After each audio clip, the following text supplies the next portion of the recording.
시청자 여러분 안녕하십니까. 센 경제매거진의 곽동수입니다. 2009 대한민국 부동산 시장은 그야말로 말 그대로 격변의 시간을 보냈습니다. 지난해 말만 하더라도 미분양이 엄청나게 쌓이면서 부동산 시장의 불안 요소로 작용을 했죠. 때문에 정부는 정책 완화를 통해서 여러 가지 변화를 시도했습니다. 그런가 하면은 강남권에도 임대주택, 보금자리 주택을 공급하는 등 정책 변화를 가져왔는데요. 이 과정에서 하반기 들어서 분양 시장이 많이 활성화되긴 했습니다만 다른 시장은 변하지 않는 상태 그대로 있고요. 그마저도 분양 시장마저도 하반기 들어서 다시 또 주춤하는 모습입니다. 2009 부동산 시장 어떻게 풀려왔는지 주요 이슈들을 오늘 짚어보도록 하겠습니다. 더 빠르고 실속 있는 더 센 뉴스 시작합니다.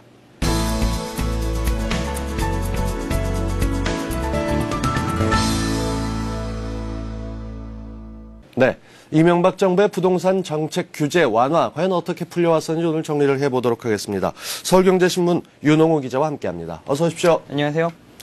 지난해 말만 하더라도 사실 사상 최악의 부동산 경기 침체 이런 말을 하지 않았습니까? 미분양도 엄청나게 쌓여 있었고요. 그래도 올 한 해는 전반적으로 볼 때 좀 나아지지 않았나 싶은데 어떻게 보십니까?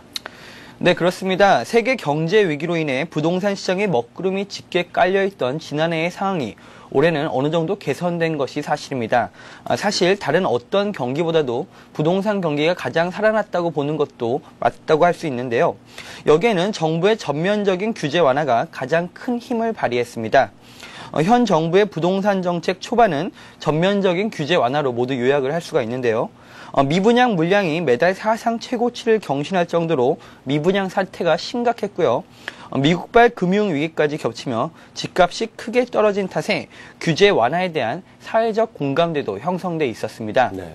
사실 지방 미분양 대책, 세제 감면 대책 등 대표적인 부동산 규제 완화책이 지난해 말 이미 발표가 됐다고 볼 수 있는데요. 이 같은 대책들이 올해 들어서 슬슬 위력을 발휘하기 시작했습니다. 2009년 부동산 시장이 이처럼 빠른 회복세를 보인 데에는 그 기저에는 경기 회복에 대한 기대감이 상당 부분 포함되어 있습니다. 이와 더불어 저금리로 인한 풍부한 유동성도 있었고요. 재건축 시장의 규제 완화도 큰 영향을 줬습니다. 네, 말씀대로 지난해 말에 나왔던 대책들이 올 한 해 굉장히 큰 영향을 미쳤다고 볼 수 있는데 어떤 대책들이 나왔는지 좀 짚어보죠. 네, 일단 지난해 6월 나온 지방 미분양 아파트에 대한 대책은 세제 감면 내용을 주로 하고 있습니다. 한시적으로 취득 등록세를 50% 감면해줬고요. 1가구 2주택을 미적용해주기로 했습니다. 금융 규제도 완화돼서 주택담보 인정 비율을 70%까지 높여주기도 했습니다. 지난해 8월에는 수도권까지 포함하는 주택경기 활성화 대책이 발표됐는데요. 5에서 10년이던 수도권 아파트의 전매 제한 기간이 1에서 7년으로 줄었고 이후에는 다시 1에서 5년까지 줄어들었습니다. 지방 미분양 주택은 또 5년간 종부세 과세 대상에서 제외되기도 했습니다. 이후에는 9월에 또다시 세제 대책이 발표되면서 다주택자에 대한 양도세 중과 제도가 완화되고 종부세에 대한 개선도 이루어졌습니다. 마지막으로 지난해 10월 발표된 12일 부동산 대책에서는 강남 상구를 제외한 모든 지역을 투기지역 및 투기과열지구에서 해제했고요. 일시적인 1가구 2주택 중복보유 허용기간도 1년에서 2년으로 확대했습니다. 네. 이 밖에 재건축 소형 평형 의무 비율 완화에 이어 올 2월에는 212 대책에서는 신축 주택 또 미분양 주택에 대한 양도세 감면 조치도 이루어졌습니다. 네. 그러니까 쉽게 정리하자면 강남 3구를 제외하고는 거의 웬만한 부동산 규제로 있었던 것들이 거의 다 풀렸다 이렇게 볼 수 있는데 이러다 보니까 부동산 시장에 미친 여파도 컸죠? 네, 그렇습니다. 올 상반기부터 조금씩 변화가 나타나기 시작했는데요. 규제 완화에 힘입어 서울 강남권 재건축 단지를 중심으로 집값이 다시 급등했고 신규 분양 시장에는 다시 과도한 청약 열풍이 불기도 했습니다. 특히 강남권의 경우 공급 물량이 줄어들면서 전세난이 매우 심해졌는데요. 이에 따라 정부는 서민 주거 안정에 신경을 쓰지 않고 부동산 경기만 살리려 한다는 비판에 직면하기도 했습니다. 네. 사실 올 하반기에 나온 이런 보금자리 주택 얘기도 지금 말씀하셨던 것처럼 어찌 보면 서민들을 외면한다는 것 때문에 나온 정책이 아닌가 싶은데요. 네, 맞습니다. 정부는 부동산 경기를 살리면서 동시에 서민 주거 안정도 이루겠다는 목표를 달성하기 위해 보금자리 주택이라는 카드를 꺼내들었습니다. 서울 강남권이나 수도권 요지에도 서민들이 큰 부담을 들이지 않고 살 수 있는 주택을 짓겠다는 것인데요. 보금자리 주택은 원래 그 한국토지주택공사 등 공공이 공급하는 전용 85제곱미터 이하 공공주택을 모두 아우르는 개념이라고 볼 수 있는데요. 사실 일반인들에게는 그린벨트를 해제해서 거의 반값에 가깝게 공급되는 분양주택을 바로 보금자리 주택이라고 볼 수가 있을 겁니다. 일단 올해에는 강남, 세곡, 서초, 우면, 고양, 원흥, 하남, 미사 등 수도권 4개 지구에서 시범적으로 공급이 됐는데요. 이들 시범지구는 서울과의 거리가 불과 12km에서 18km로 매우 가깝고 용적률 혜택 등을 받아 분양가가 15%에서 30%까지 저렴했던 것이 장점이었습니다. 청약시장의 판도를 바꿔놓는 주요 변수로 떠올랐습니다. 실제 4개 시범지구는 청약시장에서 큰 돌풍을 일으켰고 내년부터는 2차, 3차 지구 등에서도 보금자리 주택이 계속해서 공급될 계획입니다. 네. 이 보금자리 주택, 반값 아파트라는 말이 나올 정도로 아주 확실하게 반향을 불러일으켰던 상품입니다. 때문에 자세한 정보를 필요로 하시는 분들이 많은데요. 잠시 후에 잘 벌고 잘 사는 법에서 내년도 공급될 2차 물량 자세히 짚어드리도록 하겠습니다. 다시 원래 얘기로 들어와서 이 규제 완화를 한다는 건 기본적으로 부동산 경기를 살리겠다라는 면에서 좋지만 이게 지나치면 또 투기 과열이 되는 거 아니겠습니까? 정부도 규제 완화에 약간은 겁먹은 듯한 그런 모습으로 보이던데요. 네, 그렇습니다. 정부의 규제 완화 분위기는 하반기로 들어서면서 다시 180도 바뀌기 시작했습니다. 서울 강남권 재건축 단지를 중심으로 집값이 너무 급등했고 부동산 시장이 경제 상황과는 맞지 않을 정도로 과열 양상을 보였기 때문입니다. 정부는 이에 대응해서 7월에 주택담보대출 인정 비율인 LTV를 다시 강화한 데 이어서 9월에는 총 부채 상환 비율을 수도권 전역으로 다시 확대 적용하기에 이르렀습니다. 규제 완화 정책 기조는 이어가되 시정 안정을 위해서 빼들 수 있는 유일한 카드가 바로 이 대출 규제였기 때문입니다. 실제로 이 대출 규제는 집값 오름세를 일거에 잠재울 정도로 큰 위력을 발휘했고요. 상대적으로 대출 규제에서 자유로운 분양시장은 집단 대출을 받고 있습니다. 그렇죠. 분양시장에서는 거래시장과 분양시장 간의 또 다른 양극화 현상이 일어나기도 했습니다. 그 매매 시장은 아직까지 그 침체의 늪에서 빠져나오지 못하고 있는 실정입니다. 네, 그 추석 이후부터 침체되어 있던 그 부동산 시장이 그 겨울 비수기를 맞아서 더 위축된 상황입니다. 하지만 그 강남권은 그 여전히 그 전세 시장에선 강세를 보이고 있으며 매매 시장 역시 그 되살아나는 분위기를 보이고 있는데요. 그 전세 시장의 경우 그 고객 선택제가 유명무실해지면서 그 학군 수요가 더욱 몰리면서 그 강세를 보이고 있고요. 현재 부동산 시장은 DTI나 LTV 등 대출 규제로 인해서 수도권 전반적으로 약보합세가 이어가고 있습니다. 특히 재건축 시장의 경우 상반기에 급등을 한 이후로 매수자들이 부담감이 작용해서 지금 조정 장세가 이어지고 있고요. 일부 지역의 경우 급매물이 하나둘씩 나오고 있다고 합니다. 네, 이 정책면으로 본다면 정부가 냉탕과 온탕을 반복하면서 부동산 시장을 조율했다라고 보이긴 합니다만은 이런 배경 중에는 집값 하락에 이은 부동산 건설사들, 이 건설사들의 문제가 더 심각했던 거 아닌가 싶습니다. 퇴출 얘기도 나오고 구제 얘기도 나왔었는데 올해는 좀 어떻게 풀렸습니까? 네, 사실상 대규모 부도 사태를 빚었던 지난해 말의 그 건설사 유동성 상황은 올해 들어서 상당히 많이 개선된 것이 사실입니다. 지난 11월 말 기준으로 한번 보면 부도 종합건설업체 수는 79개사로 지난해 같은 기간에 117개사보다 33%가량 줄어들었습니다. 정부의 공공공사 조기 집행 방침에 따라서 연초부터 사회 간접 자본 공사 물량이 늘어나서 건설사들의 유동성이 일부 개선이 됐고요. 세제 감면 혜택에 따라 수도권을 중심으로 미분양 물량도 어느 정도 해소됐기 때문입니다. 하지만 내년 건설시장 전망은 다시 불투명해지고 있어 이 같은 부도 건설업체 수는 다시 증가하는 것이 아니냐 이런 우려도 나오고 있는데요. 네. 일단 정부가 SOC 발주 약효가 좀 줄어드는 가운데 주택 분양 경기 역시 최근 회복세가 주춤하고 있기 때문입니다. 올 한 해를 견딘 건설사들이 과연 내년 시장에서도 살아남을 수 있을지 참 걱정이 되지 않을 수 없습니다. 자, 2009년 부동산 시장, 이 건설사에서 보금자리 주택, 그 밖에 많은 변화들, 정책까지도 짚어봤는데 이런 분석을 하는 이유가 내년도 시장이 어떻게 될까 궁금해서 아니겠습니까? 어떻게들 보고 있습니까? 네, 올해 부동산 시장이 일부 살아난 것은 사실이지만 내년 전망은 아직 불투명하다는 것이 전문가들의 공통된 의견입니다. 정부가 미분양 주택에 대한 양도세 감면 혜택을 예정대로 내년 2월 종료하기로 하면서 그나마 화랑을 보이던 분양시장도 다시 침체를 겪을 것이라는 우려도 나오고 있습니다. 또 거래 시장에 대한 대출 규제 역시 아직은 풀릴 기미가 보이질 않고 있는데요. 이 상황에서 정부의 출구 전략에 따라 금리까지 인상이 될 경우 주택시장은 전반적인 침체에 빠질 가능성이 아주 높아 보입니다. 건설사들의 공급 물량도 급격히 줄어들 예정인데요. 이유는 세제 감면 혜택을 받기 위해 올해 말에 분양 물량을 앞당겨서 밀어내기식 분양을 했기 때문입니다. 또 금리 인상 가능성과 수요자들의 심리 위축으로 건설사들의 경영 환경도 크게 악화되고 있습니다. 거래와 분양 시장이 이렇게 동반적으로 침체될 경우 정부가 또다시 추가적인 규제 완화를 하지 않겠느냐 이런 기대감이 있는 것도 사실인데요. 하지만 일단 주택 수요자들은 내년에 집값이 다시 크게 오를 것이라는 어떤 희망 섞인 전망을 하기보다는 좀 더 보수적인 태도로 저가 매수, 저가 분양을 받으려는 그런 전략이 필요해 보입니다. 정책, 경기, 금리 등 부동산 시장이 변수에 의해서 민감하게 반응하고 있습니다. 이에 따라 외부 충격에도 강한 알짜 입지의 아파트를 선별해서 찾는 것이 중요합니다. 네, 겨울 비수기를 맞아 현재 그 침체된 부동산을 자극할 만한 요소는 당분간 없을 것으로 보이는 만큼 올해 연말부터 내년 1월까지는 현재 상황을 좀 더 지켜보는 것이 좋을 것 같습니다.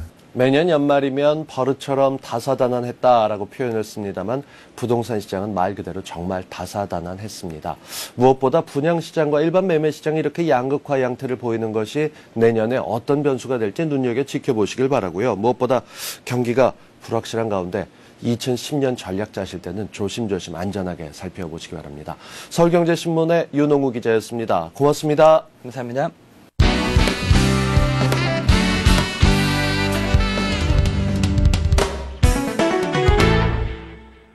우리 경제의 반짝이는 흐름이 보이는 시간 재테크 플러스입니다. 최근 한 취업 포털 사이트의 조사에 따르면 자녀를 둔 여성 직장인의 가장 큰 불만이 우리나라 양육 현실인 것으로 나타났습니다. 사실 아이를 놓아놓고 누군가에게 맡기려면 어떤 것을 하던 돈이 들어가는데요. 어려서는 안전부터 조금 지나면 공부까지 이것저것 관심을 갖고 하려면 돈이 엄청나게 많이 들어갑니다. 때문에 어떻게 좀 저렴하게 그러면서도 믿고 맡길 수 있는 곳이 없을까 걱정들 하실 텐데요. 부모의 마음을 담아서 오늘 저렴하고 안전하게 이용할 수 있는 다양한 육아 서비스를 준비해봤습니다. 재테크 플러스에서 함께 하시죠. 잠깐이라도 눈을 떼면 무슨 일을 벌일지 모르는 아이들. 신경 쓸 것도 해줘야 할 것도 태산. 이럴 때 엄마는 괴롭다. 내 급한 일 보러 갔을 때도 그 볼일 보면서도 조금 불안한 마음도 있고 그런 게 있죠. 믿고 맡길 수 있는 곳을 찾기도 너무 어렵고요. 양육비도 무시 못하는데 경제도 어려워서 아이 하나 키우기가 힘들더라고요. 그래서 찾았다. 우리 아이 믿고 맡길 수 있는 편리한 육아 서비스. 이제부터 엄마들의 고민이 말끔히 해결됩니다. 육아 고민 타파. 그 첫 번째로 찾아간 곳은 보기엔 평범한 가정집과 다르지 않은데 안에서는 왁자지껄, 신나는 수업이 한창이다. 엄마 손 꼭 붙들고 매일 아침 찾는 이곳은 여기는 시간제 보유 열린센터로서요. 다른 어린이집 유치원과 다르게요.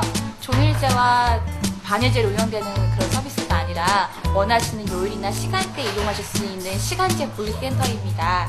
그래서 원하시는 시간이나 요일 같은 때 사용하실 수 있는 열린 유료 센터가 되겠습니다.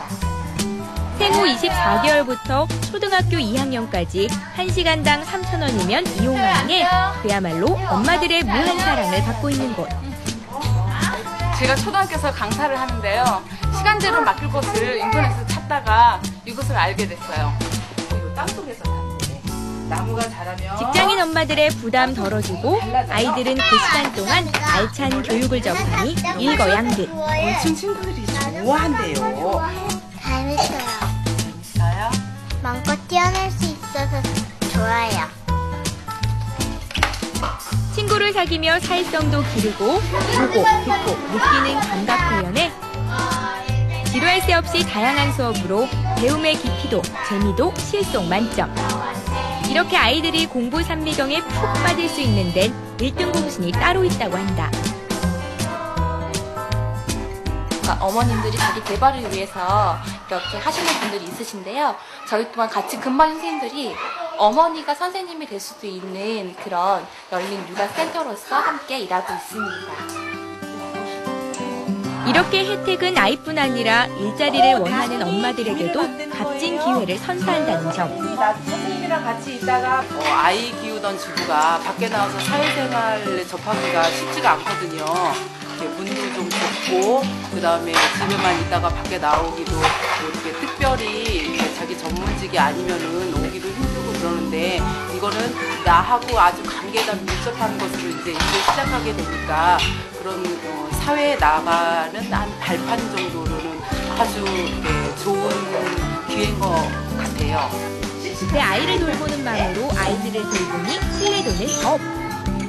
저렴한 비용에 안전한 시설, 다양한 품질의 교육까지 단골 어머님들의 만족감이 드러납니다. 그 애기 이제 4살 때 제가 일반 어린이집도 보내봤는데 너무 좁은 공간에서 금액만 비싸고 그렇더라고요. 여기는 시간제로도 받아주시고 가격도 저렴하고 해서 처음에는 1시간씩 보내다가 이제 지금은 적응을 완전히 해서 그러니까 집 같은 분위기라서 훨씬 좋았던 것 같아요.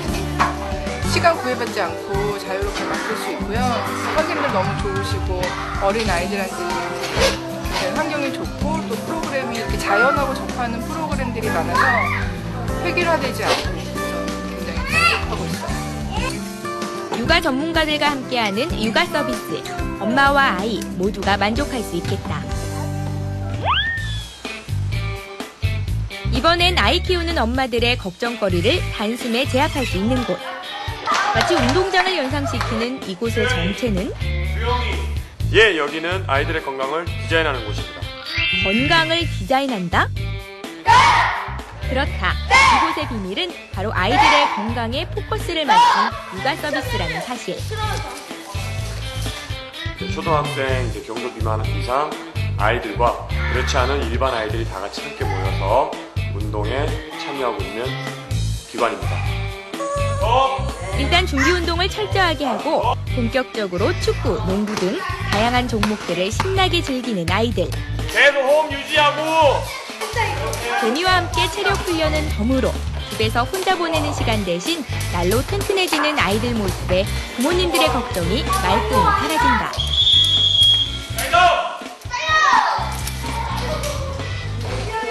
예, 지금 이 아이들이 하는 운동은 순환식 체력 단련이라고 해서 일상생활에서 아이들이 많이 이제 운동량이 부족해서 여러 가지 아이들이 도움이 되는 줄넘기, 달리기, 윗몸 일으키기 등을 순환식으로 돌아가면서 아이들이 진행하는 운동 프로그램입니다. 성장기 아이들을 위한 맞춤 프로그램으로 아이들의 자신감도 부쩍 커가는데. 살도 빠지고 키가 크니까 건강해지는 것 같아요. 여기 다니고 후부터는 예전보다 좀 인스턴트 음식을 먹는 걸 좀 줄였어요.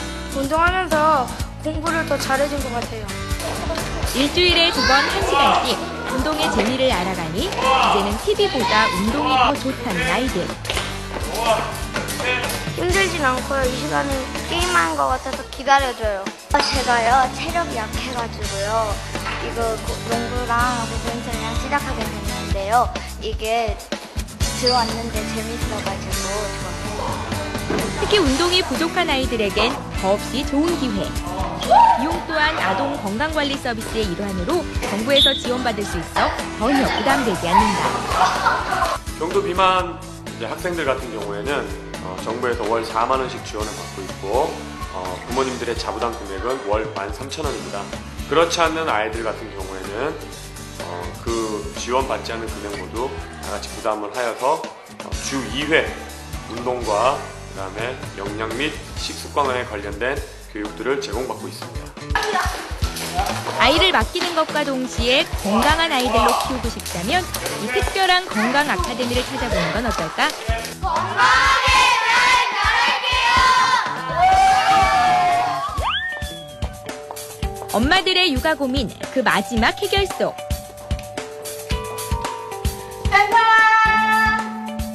그런데 이곳은 가정집? 엄마가 아닌 이 여성분을 대하는 아이들이 왠지 친숙한 듯한 모양인데. 네, 아이들한테 직접 방문을 해서 인지 발달에 맞는 놀이 활동을 통한 교육 서비스입니다. 자리에 앉자마자 진지한 얼굴로 수업에 집중하는 현성이. 이날은 바로 일주일에 한 번 있는 한글 수업 시간.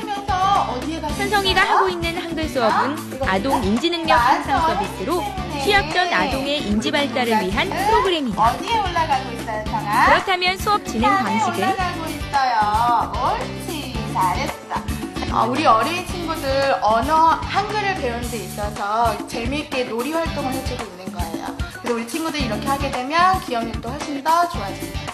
한글을 깨치는 과정이라고 보시면 됩니다. 자, 무시개도 있습니다, 여기. 자, 그럼 우리 선생님이랑 같이 두고두고 게임하는 거 있지? 이렇게 3개월 전부터 전문 지도사를 통해 한글 지도를 받으니 실력도 일취월장. 덕분에 마음이 뿌듯해진다는 어머니.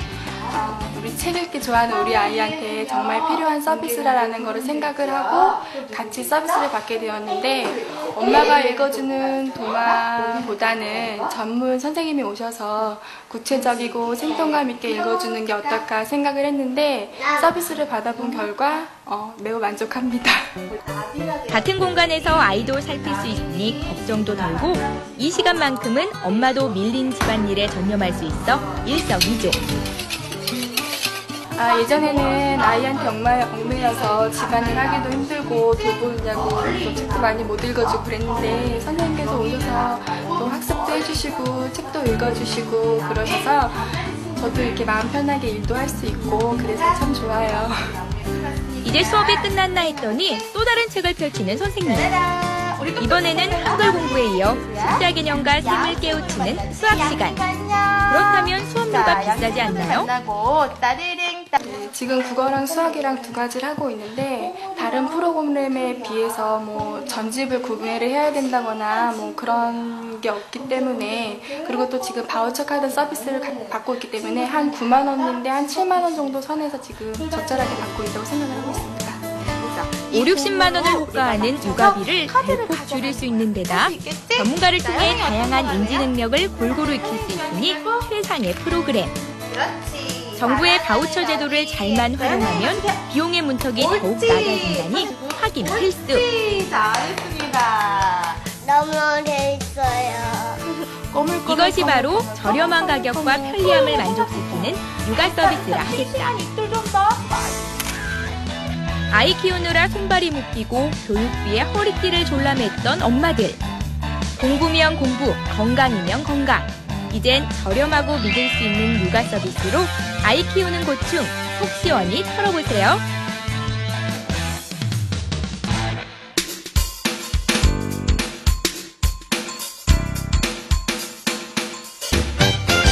네, 전문가와 함께하는 잘 벌고 잘 사는 법 시간입니다. 오늘은 앞서 말씀드렸던 대로 이 분양시장에 관련된 이야기를 해드릴 겁니다. 저희가 연말을 맞아서 각 분야마다 투자 전략을 총정리해드리고 내년도 어떻게 투자하면 좋을지 조언도 같이 드리고 있는데요. 이 시간 함께 하시면서 궁금한 점들 같이 해결해 보시기 바랍니다. 도움 말씀을 주실 부동산 서브 부동산 연구실의 정태희 연구원 모셨습니다. 어서 오십시오. 네, 안녕하십니까. 안녕하세요. 네, 이 올해만큼 분양받기 좋을 때가 없다 이런 얘기들 흔히 하고 다녔었는데 2009 분양시장은 엄청나게 큰 수혜를 입었다 이렇게 보면 되는 거죠? 어떻습니까? 네, 2009년은 그 알짜 분양 물량이 많이 나왔고 또 수요자들도 서울 수도권의 상당수 그 단지들에 관심을 보인 한 해라고 할 수가 있겠습니다. 또한 그 정부에서 분양시장 활성화를 위해서 또 전매 제한 기간 완화와 양도세 감면 등 그 부동산 규제 완화 정책을 펴서 분양을 받기 좋은 여건이 형성됐기 때문에 분양시장이 인기를 끌었습니다. 그리고 또 정부에서 서민 주거 안정을 위해서 보금자리 주택 시범지구에 사전 예약을 받았었는데요. 네. 성황리에 접수를 마쳤고 2010년 4월에는 2차 보금자리 주택 그 사전 예약이 진행될 예정입니다. 네, 이 보금자리 주택에 대해서는 저희가 관심이 높아서 여러 차례 다루기도 했지만 이 보금자리 주택이 올 분양시장의 그야말로 핵심 돌풍의 주역이었다고 할 수 있는데 이 결과는 어땠습니까? 네, 공급 그 발표가 됐을 때부터 수요자들의 관심이 상당히 많았는데요. 지난 10월 26일부터 29일까지 청약 접수를 받은 보금자리주택 시범지구 일반 공급 사전 예약 청약 결과 배정 물량 6,072가구에 총 19,334명이 신청을 해서 평균 3.2대 1의 청약률을 기록을 하고 또 전체 물량이 1순위에서 마감이 됐습니다. 네. 성공적으로 사전 분양을 마쳤다고 할 수가 있겠는데요. 그러나 지역별로는 편차가 심하게 나타나는 양극화 현상을 보였습니다. 또 면적별로는 전체 단지에서 84제곱미터의 인기가 가장 높았는데요. 서울 강남구 세곡지구 A1블럭 84제곱미터는 당첨 커트라인이 1,920만 원을 기록을 했습니다. 네, 상당하다고 볼 수 있네요. 그야말로 관심이 높았다. 그렇지만은 이 내에서도 조금 차이가 있었다. 이렇게 정리가 될 텐데 말씀하셨던 대로 내년 4월에 2차 물량이 나가지 않습니까? 2차 보금자리 주택 전망은 어떻게 보고 계십니까? 네, 내년 4월 서울 서초 내곡지구와 강남 세곡 2지구 등 서울 수도권 6곳에서 2차 보금자리 주택 사전 예약이 진행될 예정입니다. 2차 보금자리 주택 지구는 시범지구와 공급 규모는 비슷하지만 또 입지 면에서는 오히려 더 좋다는 평가를 받고 있기 때문에 네. 경쟁이 치열할 것으로 예상이 됩니다. 간단하게 지구별로 좀 살펴보면 서울 서초구 내곡지구는 총 4,000가구가 공급될 예정으로 공급 물량은 가장 적지만 입지 여건이 가장 좋기 때문에 당첨 가능한 청약저축 납입 금액이 높을 것으로 예상이 됩니다. 내곡지구는 청계산으로 둘러싸인 쾌적한 환경뿐만 아니라 지하철 신분당선 청계역과도 인접한 역세권 단지라는 큰 장점이 있습니다. 또 강남 세곡 2지구는 지하철 3호선 수서역을 도보로도 이용할 수가 있는데요. 수서동 일대 아파트 단지와도 가깝기 때문에 생활 여건은 먼저 분양한 세곡 1지구보다 더 좋다는 평가를 받고 있습니다. 네. 또한 가락동과 대치동 또 삼성동과도 인접해 있어서 생활 편의시설이나 교육시설을 이용하기가 편리한 곳입니다. 또 부천 옥길지구는 천왕지구와 범박지구 등 최근에 새로 조성된 택지개발지구와 가까운 것이 특징이고 시흥시 은행동, 개수동에 조성되는 은계지구는 남쪽으로 제2경인고속도로 또 동쪽으로 서울 외곽순환도로와 접해 있고 또 2014년에는 광명시를 지나는 강남 순환고속도로를 이용할 수가 있어서 수도권 남부 지역으로 연결되는 교통 여건이 좋은 것이 특징이라고 할 수가 있겠습니다. 네. 그리고 마지막으로 남양주시 진건지구와 구리시 갈매지구는 수도권 동북부에 위치해서 서울 강남북으로 접근이 쉽다는 것이 특징이라고 할 수가 있겠습니다. 네. 이 보금자리 주택은 정말 많은 분들이 관심을 갖고 계시기 때문에 저희도 시간이 날 때마다 다시 정리를 해드리겠습니다. 전반적으로요, 2010년도 내년 부동산 시장에 대한 전망은 좀 엇갈리고 있습니다. 전세 대란이 날 거다 이런 기사가 벌써부터 나오고 있던데 어떻게들 보고 있습니까? 네, 우선 내년 우리나라 경제 전망이 밝은 편인데요. 실물 경기가 살아날 경우 그만큼 소득이 늘어나고 또 주택 구매 심리도 커져서 부동산 가격이 상승할 가능성이 있습니다. 또한 국지적으로 부족한 전세 물량과 또 뉴타운 재개발 사업장의 이주 수요 증가 그리고 또 2010년 6월에 있을 지방선거도 부동산 가격 상승 요인이 될 수가 있겠습니다. 특히 지방선거에서 후보자들이 교통망 등 기반시설 확충과 주거 환경 개선에 관한 각종 부동산 관련 공약을 내놓을 경우 집값을 자극할 수가 있기 때문입니다. 네. 그러나 서울 같은 경우에는 뉴타운 개발 등 이미 많은 개발 호재들이 발표가 돼 있는 상태이고 또 뉴타운 사업 등도 속도 조절을 하고 있기 때문에 부동산 공약이 부동산 가격을 폭등시키기는 어려울 것으로 예상이 됩니다. 그리고 또 한 가지는 2010년에 지급되는 토지보상금이 30에서 40조 원에 달할 것으로 지금 예상이 되고 있는데요. 토지보상금은 수용되는 인근 토지나 강남의 고가 아파트, 또 상가나 빌딩 등에 재투자되기 때문에 부동산 시장을 자극할 가능성도 있겠습니다. 네. 그러니까 부동산 가격을 상승시킬 원인으로는 내년도 경제가 전반적으로 살아나고 여기에 뭉친 돈도 풀릴 가능성이 있다. 이렇게 요약이 될 수 있을 것 같고 이 변수를 보다 보면 또 지자체 선거도 있지 않습니까? 그런 여러 가지를 포함해서 부동산 가격 하락 요인도 좀 있을 것 같은데요. 네, 하락이라기보다는 전반적인 악재라고 할 수 네. 있는 부분들이 있겠는데요. 우선 분양 시장에는 역시 내년 2월 11일 종료되는 양도세 감면 혜택이 가장 아쉬운 부분이라고 할 수가 있겠습니다. 현재 비수기임에도 불구하고 또 유망 분양 물량이 많이 나오고 있는데요. 2월 11일 이후에는 건설업체가 서둘러서 분양 물량을 내놓을 이유가 없기 때문에 공급 물량이 줄어들 우려가 있고 또 수요자들 입장에서도 양도세 혜택이 줄어든 만큼 더 꼼꼼하게 분양 물량을 비교 분석해서 선별 청약할 것으로 예상이 되기 때문에 분양시장의 열기는 한풀 꺾일 것으로 전망이 됩니다.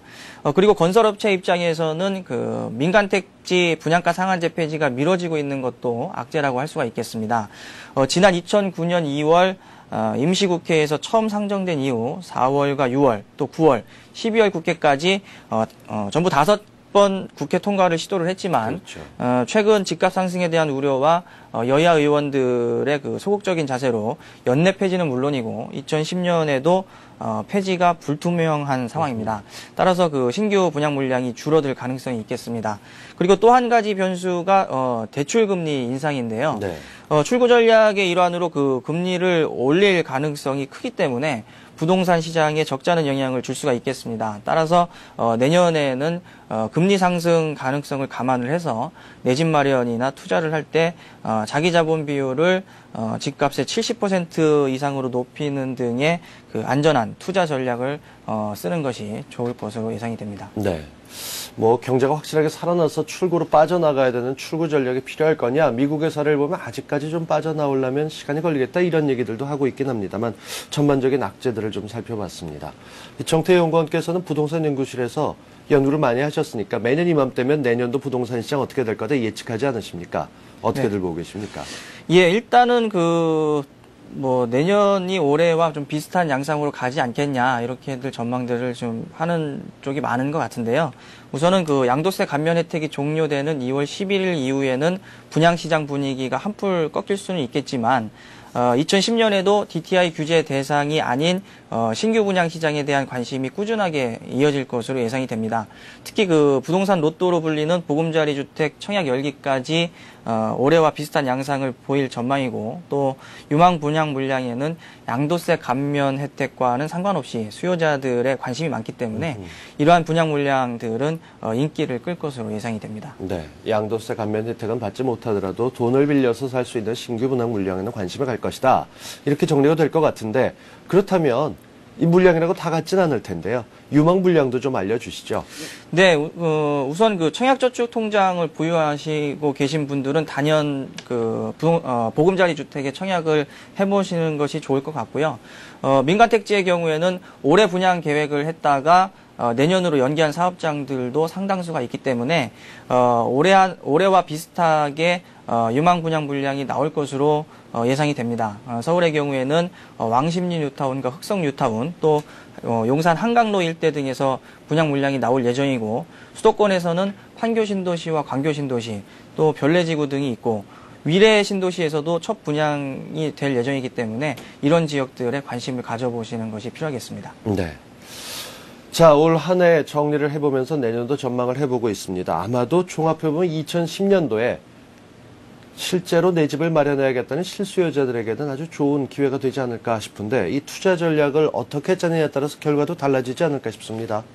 네, 일단은 분양시장에서는 수요자들이 판단하는 것이 비슷하다고 할 수가 있겠습니다.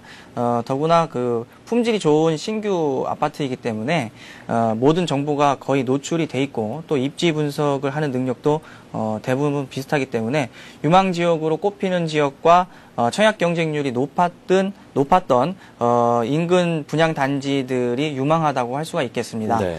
따라서 이런 지역들은 적극적으로 청약을 해보시는 것이 좋을 것 같습니다.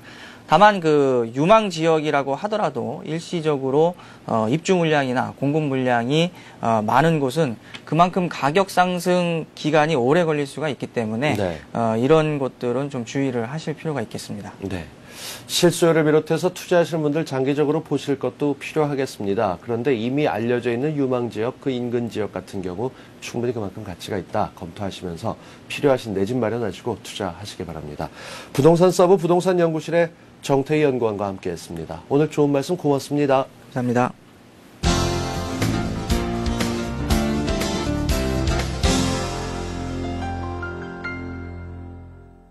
요즘처럼 찬바람이 부는 겨울이 되면 따뜻한 커피 한 잔 생각나시는 분들 많으실 겁니다. 최근 커피에 대해서도 다양한 연구조사가 진행되고 있는데요. 내용을 보면 당뇨에도 도움이 되고 또 건강상으로도 하루에 한 잔 정도는 굉장히 도움이 된다, 이런 결과가 나와 있죠. 우리나라에서 커피하게 되면은 그 맛도 있지만 이 브랜드 면에서 볼 때 해외 로열티를 많이 준다, 그래서 경제면에 부담을 준다는 내용으로도 잘 알려져 있습니다. 이런 가운데 토종 커피의 자존심을 지켜가면서 국내 테이크아웃 커피의 빅3의 자리를 굳건히 지키고 있는 할리스 커피가 있는데요. 오늘 할리스 커피 정수연 대표를 퍼스트 클래스에서 만나봅니다. 국내 커피 시장을 대부분 선점하고 있는 외국계 커피 전문점들. 그중에서도 국내 토종 브랜드를 앞세워 경쟁 대열에 합류한 기업이 있다. 바로 할리스 커피 전문점. 브랜드 로열티의 거품을 뺀 가격에 갓 볶은 신선함을 강점으로 내세워 품질, 가격 모두 고객 만족을 실현했다는 결과다. 2004년 처음 할리스를 인수할 당시 그 누구도 가능성을 믿지 않았다. 하지만 매장 규모는 28개에서 213개로 발전, 매출 또한 700억 원을 바라보고 있다. 국내 시장뿐 아니라 동남아, 미국, 이제는 커피의 본고장, 남미로의 역진출까지 준비하고 있는 할리스 커피. 최근에는 카페형 버거숍을 론칭해 커피 전문점의 차별화를 꾀하고 있다. 도전을 무기로 내세우며 토종 브랜드의 자존심을 지켜내고 있는 할리스 커피. 정수연 대표를 퍼스트 클래스에서 만나보자.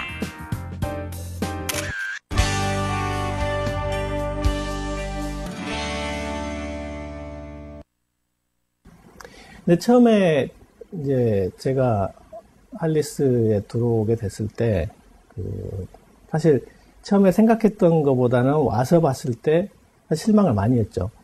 이제 실망한 게, 이제 원래 얘기 듣기로는 이제 뭐 사람도 없다, 그러니까 인재가 없다는 얘기도 있었고, 또 이제 가맹점하고 커뮤니케이션이 전혀 안 되고 있는 상황이라고 얘기를 들었었고, 근데 실제로 와서 보니까 정말 매출도 계속 마이너스 상장, 뭐 마이너스 한 10% 정도로 두 자릿수 마이너스 상장할 정도로 상태가 안 좋은 상태였고, 또 이 손익면에서도 당연히 그러니까 가맹점이 돈을 못 버는 그런 구조였고, 또 하나 이제 가맹본부도 마찬가지로 적자가 상당히 심한 상태였죠.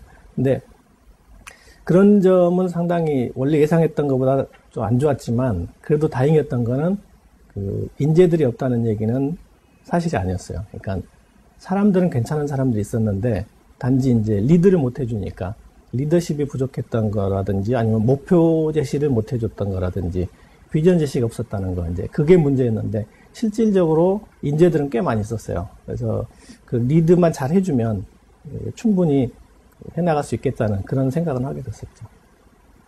사실 선두주자가, 강력한 선두주자가 있는데 이렇게 이 경쟁 상황에서 이만큼 클 수 있었다는 건 한마디로 하면 일단 차별화예요. 이제 우리 국내 소비자들의 트렌드에 맞는 신제품을 개발을 하기 시작을 했거든요.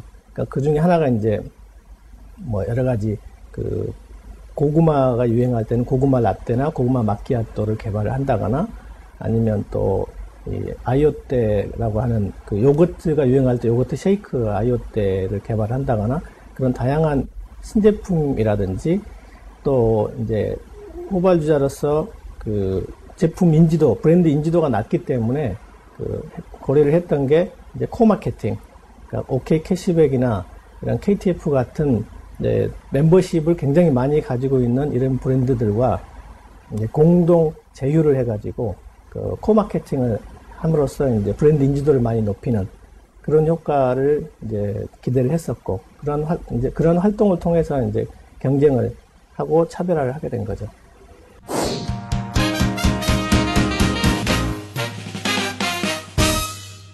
네. 해외에는 저희가 2007년 1월에 이제 말레이시아에 첫 해외 점포를 내서 2호점까지 해 오픈을 했고, 그리고 작년에 이제 저희가 커피의 본고장이라고 할 수 있는 미국의 LA에다가 매장을 냈는데, 매출이 굉장히 좋습니다. 그리고 반응도 굉장히 좋은데, 미국이 지금 뭐 경제 위기네 뭐네 해가지고 매출이 대부분의 외식 매출이 뭐 절반까지 떨어지기도 하는데, 우리 할리스 매장은 사실은 떨어지는 게 아니라 오히려 약간 올라갈 정도로 반응이 굉장히 좋습니다. 그리고 이제 커피의 최대 산지가 남미인데 남미의 페루에 지금 그 매장 4개를 계약을 해서 지금 2개를 12월 초에 동시에 오픈을 할 계획으로 있고, 그리고 베트남 쪽에 마스터 프랜차이즈 계약을 금년에 했습니다. 그래서 아마 내년 초쯤에서 베트남 하노이 쪽에 매장 오픈을 할 계획으로 있습니다. 지금 가맹점이 지난 10월 말 현재로 213개가 있고요. 그리고 직영점이 지금 18개니까 직영점이 10%, 가맹점이 90%로 되어 있습니다. 그리고 가맹점 교육은 뭐 제가 직접 하는 건 아니고요. 제가 가맹점 오픈할 때 전 가맹점을 제가 다 방문합니다. 일일이 방문해서 이제 본사에서의 뭐 교육이나 아니면 인테리어나 서비스에 대한 점검을 합니다. 그거에 대해서 이제 점주님들하고 얘기를 통해서 우리가 부족한 점이 뭔가에 대해서 이제 알아보고 하는 건 하고, 또 이제 그 인센티브나 모니터를 통해서 매달 한 번씩은 그 미스터리 쇼퍼가 매장을 방문해서 매장을 체크를 합니다. 그래서 체크를 통해서 이제 잘하는 매장은 저희가 인센티브를 제공을 하고, 못하는 매장은 저희가 이제 재교육을 시키고, 그런 피드백을 통해서 이제 교육의 그 퀄리티를 좀 높이는 그런 툴을 가지고 있죠.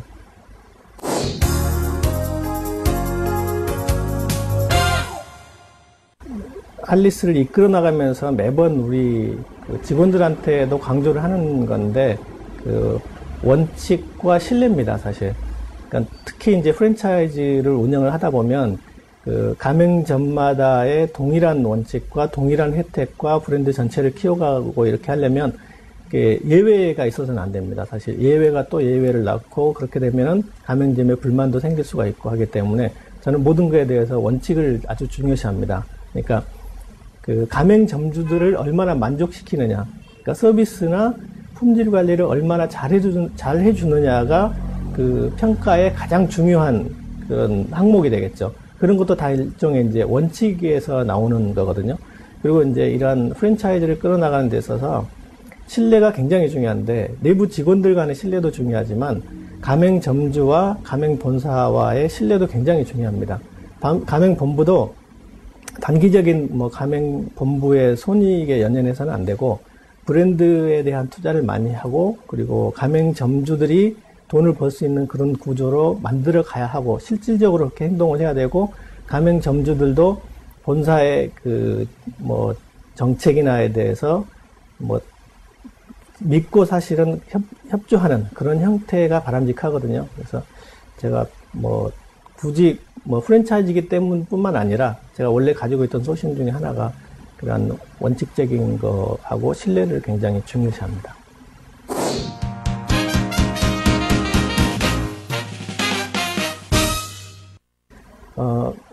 이제 매장으로는 이제 국제적으로 해외 진출을 좀 많이 하려고 합니다. 지금까지 나갔던 뭐 여러 나라뿐만 아니라 뭐 제일 큰 시장이라고 할 수 있는 중국에도 적극 진출을 할 거고요. 그리고 제품을 이제 할리스 매장 내에서 파는 것뿐만 아니라 제품 라인업을 좀 다양하게 하고 싶은데, 이게 이제 그 지금 이미 시장에 나와 있긴 하지만 뭐 그 병이나 캔 같은 RTD 제품이 나와 있고, 그거 이외에 다른 또 제품의 라인업을 지금 생각을 하고 있습니다. 뭐 커피 티백이라든지 뭐 하는 여러 가지 다양한 제품에 대해서 확장을 할 계획으로 있습니다.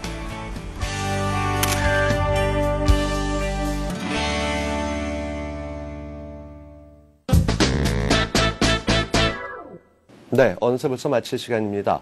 정부가 2010년 경제 운영 계획을 밝히면서 이 경제 활성화에 모든 역량을 집중하겠다라는 각오를 다졌습니다.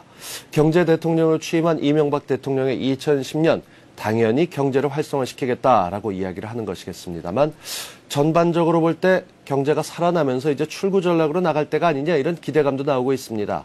하지만 이 모든 게 어떤 정책을 어떻게 펴나가는가에 따라서 달라질 수 있다는 점에서 어떤 정책을 펼치건 서민들 생각하시고 국민들 생각하셔서 중소기업 잘 되고 편안히 살 수 있게 이끌어주시길 부탁드리겠습니다. 센 경제 매거진 준비된 내용이 여기까지입니다. 다음 시간에 뵙겠습니다. 고맙습니다.